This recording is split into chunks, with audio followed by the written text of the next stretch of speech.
Aksiyalarga investitsiya qilish uchun qancha pul kerak? Eng muhimi boshlab olish. Qancha pulga qo'rqmay olaversangiz, shuncha pul bilan start boshlang. Vavilondagi eng boy odam kitobidan bitta qoida. Daromadingizni kamida 10% ni o'zingiz uchun sarflang. Bu qoidaga 100 yil bo'lgan va hali ham ishlab kelmoqda. Hozir nima qilish kerak? Arzon, qimmat bo'lmagan aksiyalardan hajaba bitta ikkita olib ko'ring.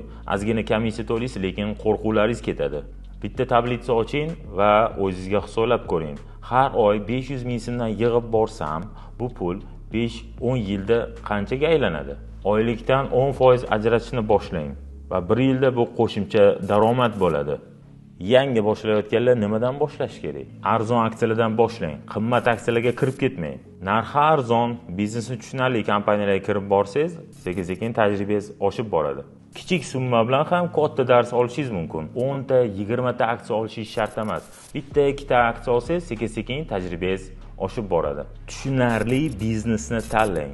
Nima bilan shug'ullanishni bilmaydigan kompaniyaga pul kiritmang. Oldin biznesni tushuning, keyin aksiyasini sotib oling. Bilimsiz investitsiya bo'lmaydi. Vavilondagi eng boy odam, razumli investor, oila va boy bo'l kitobidan fikrlaringizni to'g'ri qilib olishingiz mumkin. Shu bilan birga meni bepul darslarim orqali aksiyalarni tahlil qilishni, bozorni ko'rishni tezroq o'rganib olishingiz mumkin.